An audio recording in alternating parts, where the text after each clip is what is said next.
죄인된 우리는 예수 그리스도의 십자가로 말미암아 구원의 은혜를 누리게 되었습니다. 구원의 은혜를 받는 이제 두 가지 방편이 있는데, 하나는 믿음이고요, 하나는 이제 회개입니다. 첫 번째는 예수 그리스도를 믿는 거죠.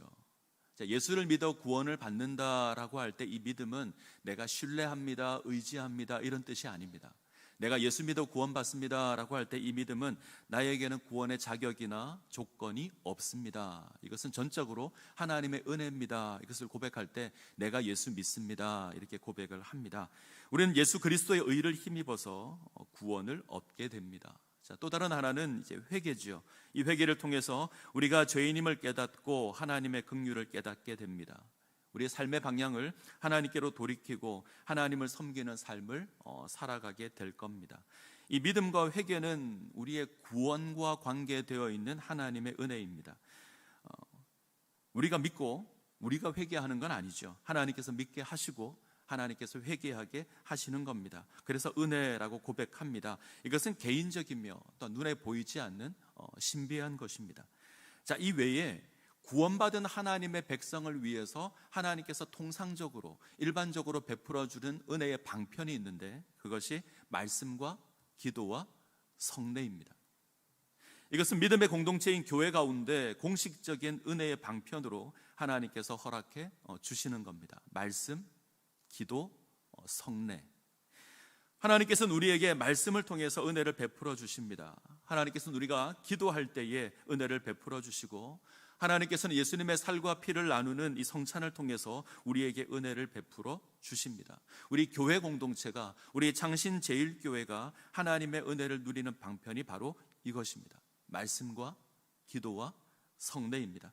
때문에 교회는 언제나 말씀과 기도와 성례를 행해야 합니다. 이것으로 하나님의 은혜 가운데 세워져야 합니다. 온전한 교회 공동체로 세워지기 위해서는 이 말씀과 기도와 성례가 잘 실행되어야 합니다. 사도행전 2장 42절을 보시면 초대교회 모습이 나오는데, 그들이 사도의 가르침을 받아 서로 교제하고 떡을 떼며 오로지 기도하기를 힘쓰니라 고백합니다. 초대 예루살렘 교회는 사도의 가르침을 받는 교회였습니다. 사도로부터 하나님의 말씀을 받았습니다. 함께 떡을 떼는 교회였습니다. 성찬 예식을 한다라는 말입니다. 함께 성찬을 나눕니다. 그리고 함께 기도하는 교회였습니다. 함께 모여서 주의 몸된 교회를 위해서 기도합니다. 이것이 참 교회의 모습입니다. 참된 교회는 하나님의 말씀이 선포되어야 합니다. 말씀은 교회의 중심이며 말씀은 교회의 기준입니다. 인간의 생각이나 인간의 판단이 교회의 기준이 될 수 없고 교회를 세우는 것이 아닙니다. 오직 하나님의 말씀을 통해서 하나님의 뜻이 선포되고 그에 합당한 모습으로 우리는 교회를 세워가야 할 겁니다. 생명의 말씀이 선포되고 그 말씀이 살아 역사해야 합니다. 이것이 온전한 교회의 모습입니다. 참된 교회는 함께 기도하는 교회입니다. 기도는 믿는 하나님의 백성이 누리는 특권이죠. 기도는 의무가 아니라 특권입니다. 두 사람이 땅에서 합심하여 기도하면 하늘에 계신 하나님께서 응답해 주시겠다, 우리 하나님 약속하십니다. 이 놀라운 특권을 누리시기 바랍니다. 기도하셔야 합니다. 주의 몸된 교회를 찾아 기도해 주십시오. 교회가 온전히 세워질 수 있도록 기도하셔야 합니다. 참된 교회는 온전한 성례가 주어지는 교회입니다. 초대교회는 매주 모여서 함께 떡을 떼며 예수 그리스도의 그 피 흘림을 기억을 합니다. 안타까운 건 저희 개신교 교회는 이 성례가 조금 약하죠. 1년에 2번, 저희 교단은 1년에 2번 정도 성례를 합니다. 때문에 성례를 좀 가볍게 생각하는 경향도 있는 것 같습니다. 결코 그렇지 않습니다. 성례는 우리 주님의 십자가의 구속을 직접 확인하고 그것을 고백하는 거룩한 예식입니다. 우리는 이 성례를 통해서 하나님의 놀라운 구속의 은혜를 기억합니다. 나아가서 교회 하나됨을 기억합니다. 우리가 매주 모여서 매주 성례를 할 수 없지만 저는 가급적이면 이 성례 횟수를 조금 늘리면 좋지 않을까 개인적으로 생각을 합니다. 이것이 하나님께서 우리에게 베푸시는 그 놀라운 은혜의 방편이기 때문에 그렇습니다. 지난 시간 우리는 좀 온전하지 못했죠. 코로나를 인해서 그리고 교회의 여러 가지 어려운 상황을 인해서 우리는 하나님 예배하는 것이 어려웠습니다. 하나님의 말씀을 온전히 듣지 못했습니다. 함께 모여서 기도하지도 못했고 함께 성찬을 나누지도 못했습니다. 다시 말하면 우리 교회 공동체가 하나님의 은혜를 나누는 일에 온전하지 못했다라는 겁니다. 우리는 지난 시간 그런 아픔을 가지고 있습니다. 이제는 우리 회복해야 될 겁니다. 하나님의 은혜가 우리 가운데 온전히 임해야 합니다. 이를 위해서 하나님의 말씀이 온전히 선포되어야 합니다. 사람의 소리가 아닌 하나님의 말씀이 선포되어야 합니다. 생명의 말씀이 선포되어야 하며 진리의 말씀이 선포되어 그 말씀 가운데 우리가 세워져야 합니다. 함께 모여 기도하셔야 합니다. 함께 기도하는 자리에 참여해 주실 것을 부탁을 드립니다. 꼭 기도하는 사람이 정해진 것이 아니죠. 우리 모두가 함께 기도해야 될 겁니다. 우리가 예수 믿는 사람이라면, 그리스도인이라면, 하나님의 백성이라면 당연히 기도해야 될 겁니다. 특별히 직분을 가지고 계시다면 더욱더 기도하셔야 합니다. 목사, 장로, 권사, 집사 이런 직분 가지고 계시면 교회를 위해서 기도해 주셔야 합니다. 교회의 하나됨을 위해서 기도하셔야 합니다. 함께 성찬을 나누어야 합니다. 예수 그리스도의 십자가의 구속을 기억하며 그 사랑을 함께 나누어야 합니다. 이것으로 하나가 되어야 합니다. 우리 장신제일교회가 이 모습 가운데 온전히 세워질 수 있기를 소원합니다. 말씀과 기도와 성례 가운데 온전하게 세워지는 주의 몸된 교회가 되기를 간절히 소원합니다. 오늘 우리는 성찬 예식을 거행을 할 겁니다. 이 예식은 우리 주님께서 잡히시던 날 밤에 허락하신 예식입니다. 이제 예수님께서 잡히실 것이고 고난을 받으실 것이고 십자가를 지고 죽음을 맞이하게 될 겁니다. 이거 기억하는 겁니다. 오늘은 우리가 말씀을 통해서 우리가 행할 이 성찬의 의미를 확인할 수 있기를 원합니다. 오늘 본문의 배경은 예수님께서 오병이어의 이적을 베푸신 이후입니다. 오병이어 기적은 우리가 잘 알죠. 예수님께서 보리떡 5개와 물고기 2마리로 5,000명, 남자 장정만 5,000명을 먹입니다. 아마 여인들과 어린아이들 다 숫자를 세웠다면 훨씬 더 많은 숫자를 먹였을 겁니다. 그리고 12바구니를 남깁니다. 자, 너무나 놀라운 이적입니다. 감히 상상할 수 없는 이적이죠. 사람들이 예수를 쫓기 시작합니다. 자, 이들이 왜 예수를 쫓을까요? 예수님께서 베푸시는 그 이적을 보고 배가 불렀기 때문입니다. 더 놀라운 기적을 보고 싶은 겁니다. 이 예수를 쫓으면 뭔가 더 좋은 일이 있을 것 같습니다. 그래서 예수를 쫓습니다. 자, 6장 26절 한번 보실까요? 요한복음 6장 26절 같이 읽습니다. 예수께서 대답하여 이르시되 내가 진실로 진실로 너희에게 이르노니 너희가 나를 찾는 것은 표적을 본 까닭이 아니요 떡을 먹고 배부른 까닭이로다. 사람들이 예수를 찾는 것은 표적을 보았기 때문이 아닙니다. 자, 표적, 요한복음에만 사용되는 단어입니다. 요한복음에는 이적, 기적 이런 단어 사용하지 않고요, 표적 사용합니다. 자, 표적은 영어로 말하면 사인입니다. 뭔가 표시하고 의미를 드러내는 거죠. 어떤 의미를 나타내거나 표시하는 게 사인입니다. 지금 예수님께서는 오병이어의 표적을 보이십니다.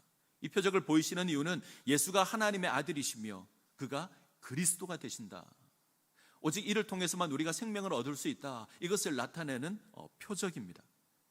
예수께서 하나님의 아들이시며 그가 그리스도시어서 우리를 구원하신다. 이것을 드러내는 표적입니다. 근데 사람들이 이것을 깨닫고 예수를 찾는 게 아니죠. 사람들은 놀라운 이적을 통해서 배가 불렀기 때문에 예수를 찾습니다. 이런 거죠. 보리떡 5개와 물고기 2마리를 투자하면 5,000명을 먹을 수 있다. 이 속에서 이 놀라움의 예수를 찾는 겁니다. 예수를 쫓으면 배가 부를 것이라 기대를 합니다. 때문에 어떤 사람들은 예수를 왕으로 삼고자 합니다. 이에 예수님께서 사람들을 피하십니다. 자, 중요한 교훈이 하나 있습니다. 예수를 따르지만 그것이 온전한 믿음으로 쫓는 게 아니라면 아무런 의미가 없습니다. 예수는 이 땅의 삶을 풍족하게 하시는 분이 아닙니다. 예수님은 죄의 문제를 해결하며 우리를 하나님 앞으로 인도하시는 구속자가 되십니다. 우리의 구원자가 되십니다. 이 땅의 풍요를 위해서 이 땅에 오신 분이 아닙니다. 이에 이르시는 예수님의 교훈이 있습니다. 27절을 보시면 썩을 양식을 위하여 일하지 말고 영생하도록 있는 양식을 위하여 일하라 하십니다. 썩을 양식을 위하여 일하지 말고 영생하도록 있는 양식을 위하여 하라. 썩을 양식을 쫓지 말고 영생하도록 하는 양식을 쫓으라는 겁니다. 이 땅의 것을 구하는 것이 아니라 하늘의 것을 쫓으라는 겁니다. 이 땅의 떡을 구하는 자로 예수를 찾지 말고 생명의 떡을 주시는 예수 그리스도를 찾으라는 겁니다. 이 가르침 속에 하늘에서 내려온 떡 이야기가 있습니다. 자, 다시 사람들이 예수께 모여듭니다. 예수님께 표적을 구합니다. 우리가 당신을 믿어야 하는 표적을 좀 보여주십시오. 그리고 모세 이야기를 사람들이 합니다. 모세는 우리에게 하늘에서 내려온 떡을 주었는데 당신은 어떤 표적을 주실 겁니까? 묻습니다. 모세처럼 자기를 배부르게 할 그런 표적을 보여달라는 거죠. 이들은 땅의 표적을 찾습니다. 자, 그러자 예수님께서 이렇게 말씀하십니다. 내가 하늘에서 내린 생명의 떡이다. 자신의 살과 피를 먹으면 영생하게 될 것이다 말씀합니다. 자, 이것이 오늘 본문의 내용입니다. 자, 32절부터 한번 볼까요? 32절, 33절. 자, 같이 읽겠습니다. 예수께서 이르시되 내가 진실로 진실로 너희에게 이르노니 모세가 너희에게 하늘로부터 떡을 준 것이 아니라 내 아버지께서 너희에게 하늘로부터 참 떡을 주시나니 하나님의 떡은 하늘에서 내려 세상에 생명을 주는 것이니라. 자, 이 말씀 속에 두 가지가 강조됩니다.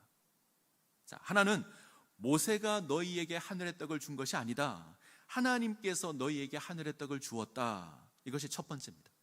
모세가 너희에게 하늘의 떡을 준 것이 아니라 하나님께서 너희에게 하늘의 떡을 줬다. 자, 두 번째, 하늘의 떡을 먹으면 생명을 얻는다.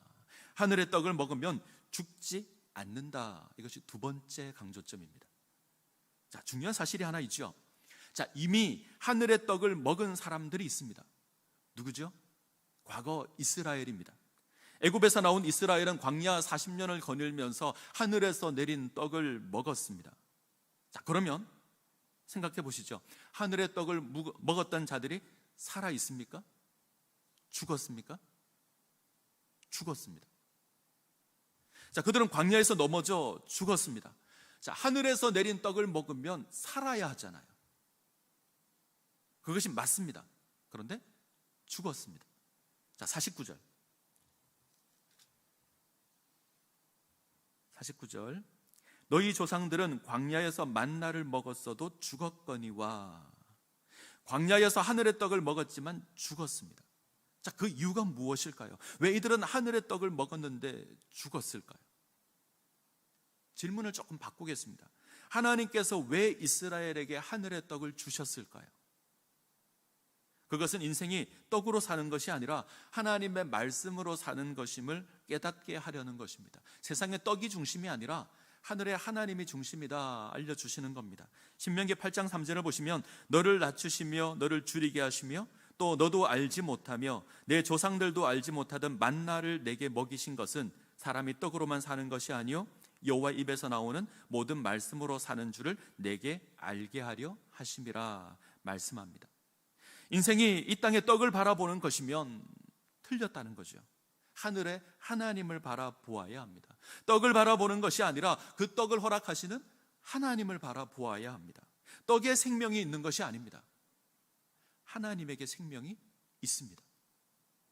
떡에 생명이 있는 것이 아닙니다. 그 떡을 주시는 하나님께 생명이 있습니다. 하늘의 떡을 먹고 하늘의 하나님을 바라보아야 합니다. 그럼 살 겁니다. 근데 하나님 바라보지 못합니다. 이스라엘은 이 땅의 떡만 바라봅니다. 먹을 것이 없으면 원망합니다. 마실 것이 없으면 원망합니다. 이 땅에서 뭔가 부족함이 있으면 원망하고 불평하고 다툽니다. 이스라엘은 이 땅에서 배고픔을 해결하는 그 떡만 바라봅니다. 그들의 갈증을 해결하는 물만 바라봅니다. 그래서 꼬작 바라본다는 것이 이들은 모세만 봅니다. 불평하고 원망하면 그 문제를 해결해 준 사람이 모세였거든요. 때문에 생명을 누리지 못합니다. 하늘의 하나님을 바라보지 못하는 겁니다. 그런데 이제 예수님께서 당신을 하나님의 하늘의 떡이라 선언합니다. 내가 하늘의 떡이다. 자, 35절.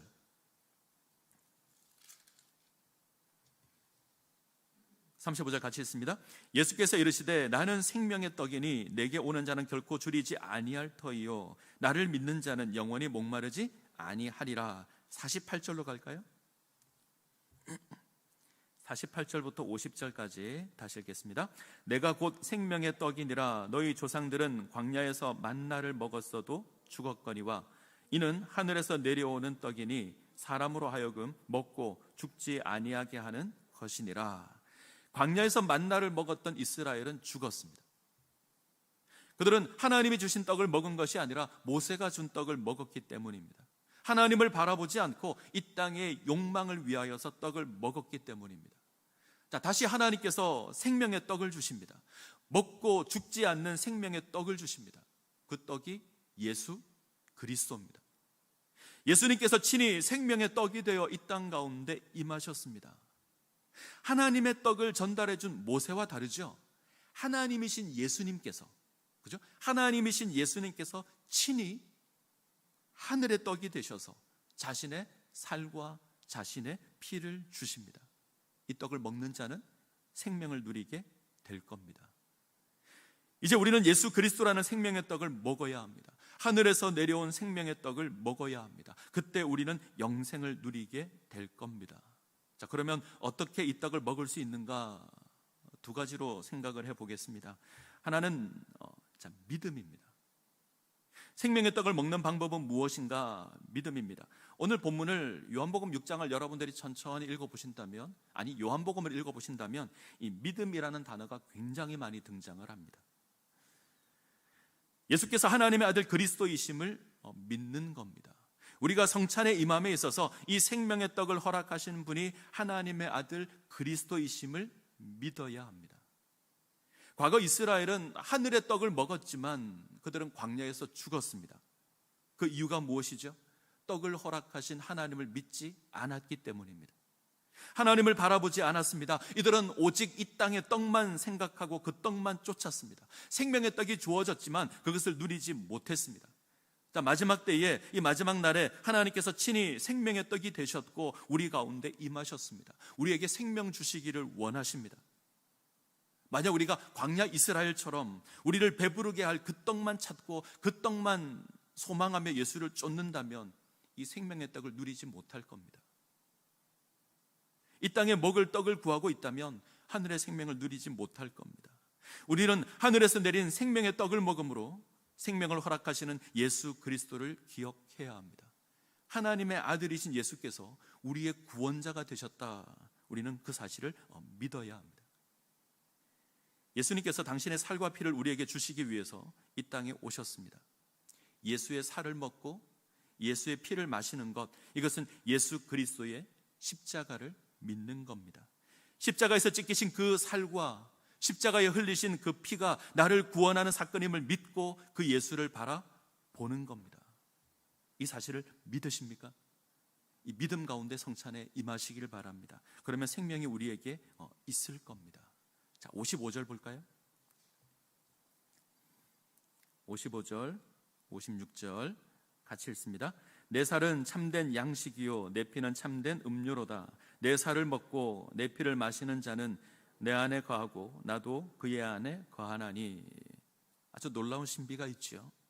우리가 예수님의 살을 먹고 예수의 피를 마시면 우리가 예수님 안에 거하게 될 겁니다.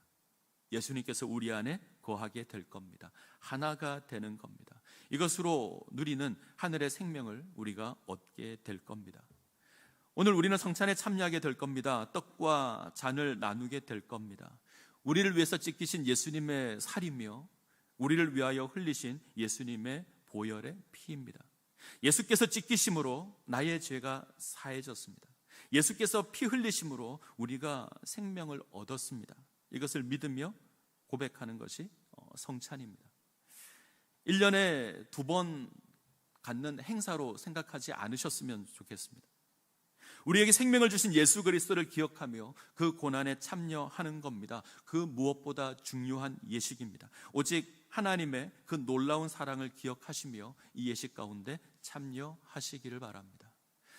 한 가지 더 확인해야 될 것이 있습니다. 예수의 떡을 먹고 예수의 피를 마신다.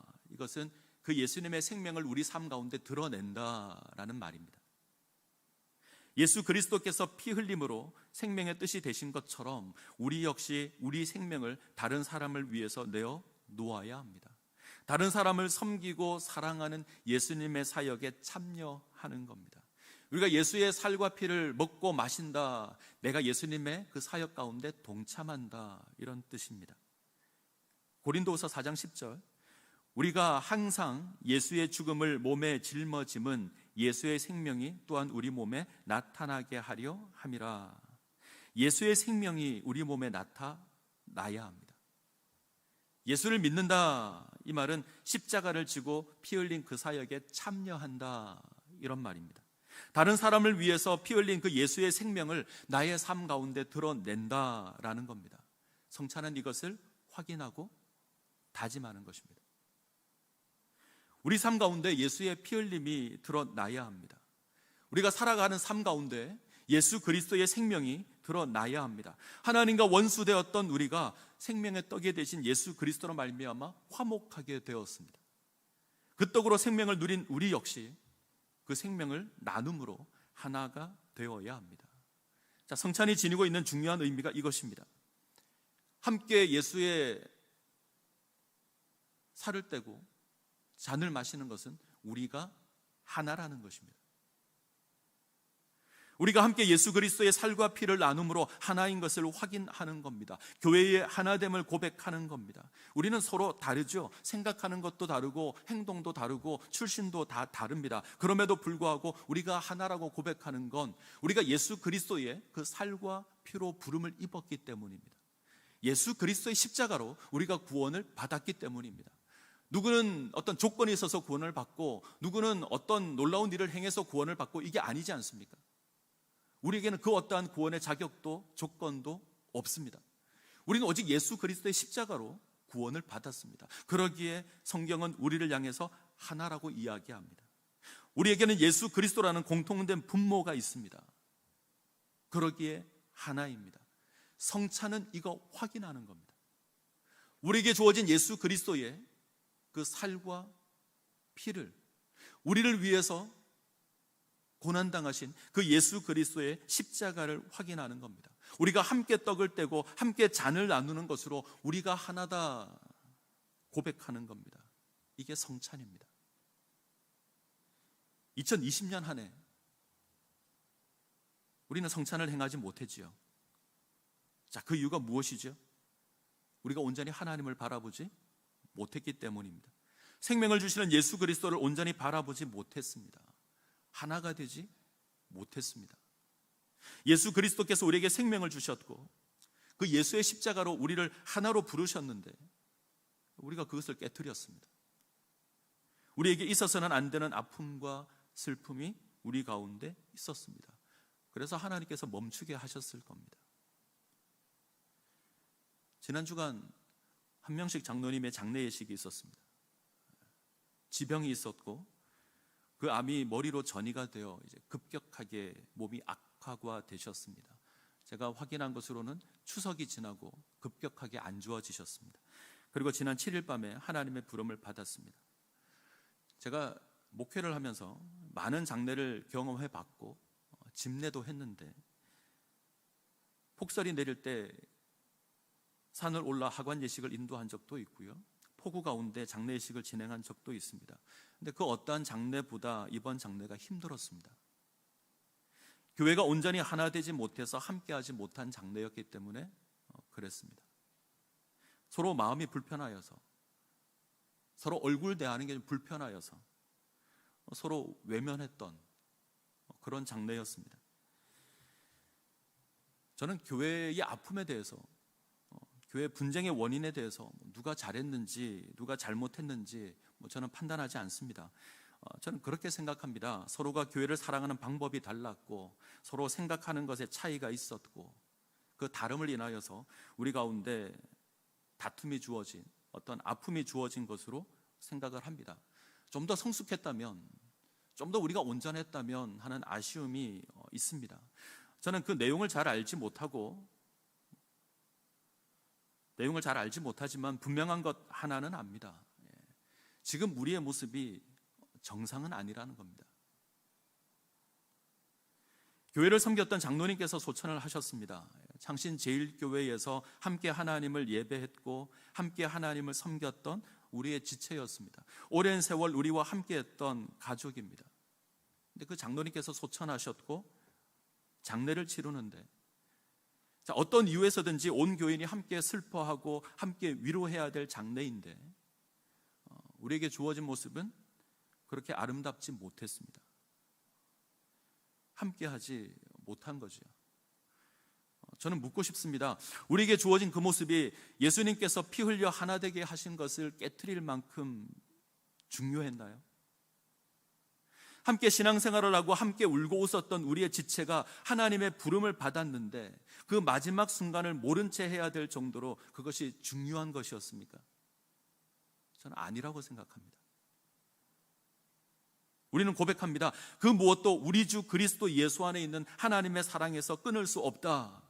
우리 고백합니다. 사망이나 생명이나 천사들이나 권세자들이나 현재일이나 장래일이나 능력이나 높음이나 깊음이나 다른 어떤 피조물이라도 그리스도 예수 안에 있는 하나님의 사랑에서 끊을 수 없습니다. 그렇다면 그 무엇도 예수 그리스도께서 하나 되게 하신 것을 끊을 수도 없습니다. 그 무엇도 우리의 하나됨을 갈라놓을 수 없습니다. 그게 맞는 겁니다. 예수를 믿는다, 이 말은 우리를 사랑하셨던 그 예수 그리스도의 삶을 나의 삶 가운데 드러내겠다라는 말입니다. 사람들이 예수님을 부인했습니다. 사람들이 예수님을 떠났고요, 사람들이 예수님을 모른다 했습니다. 근데 예수님은 끝까지 사랑하셨습니다. 심지어 자신을 욕하고 자신을 향하여 저주하고 자신에게 손가락질을 행하고 창으로 찌르는 그들을 예수님 용서하고 기도하셨습니다. 예수를 믿는다는 건 이 예수님의 모습을 본받겠다는 겁니다. 이 예수님의 사랑을 드러내겠다는 것입니다. 예수의 살과 피를 나누는 건 이 사랑 나타내겠다는 겁니다. 오늘 우리는 성찬을 나눌 겁니다. 나를 위해서 십자가에 죽으신 예수 그리스도의 살과 피를 나누는 겁니다. 이것은 예수 그리스도의 찢기신 살과 흘리신 피를 인해서 우리가 이 자리에 와 있음을 고백하는 겁니다. 이거 절대 잊지 마십시오. 예수 그리스도의 살과 피가 나를 구원하는 구속의 사건임을 고백하는 겁니다. 잊지 않으셔야 합니다. 또 하나 기억하셔야 합니다. 예수 그리스도의 피 흘림으로 우리가 하나 되었다는 겁니다.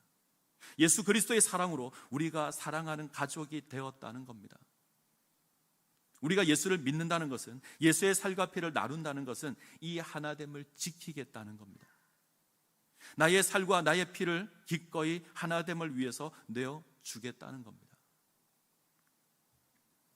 자, 주님의 몸된 교회입니다. 우리 창신제일교회, 우리 주님의 그 피 흘림으로 세워진 교회입니다.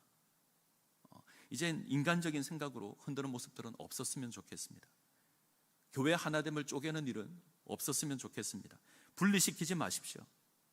하나가 되십시오. 우리 가운데 해결될 문제가 있다면 해결하십시오. 그리고 하나가 되십시오. 우리의 모든 것으로 그 하나됨을 지키시길 바랍니다. 예수의 피 흘림으로 하나 되게 하신 것, 우리의 피 흘림으로 지켜 나가야 합니다. 이 다짐으로 오늘 성찬에 참여하실 것을 부탁을 드립니다. 기도하시겠습니다.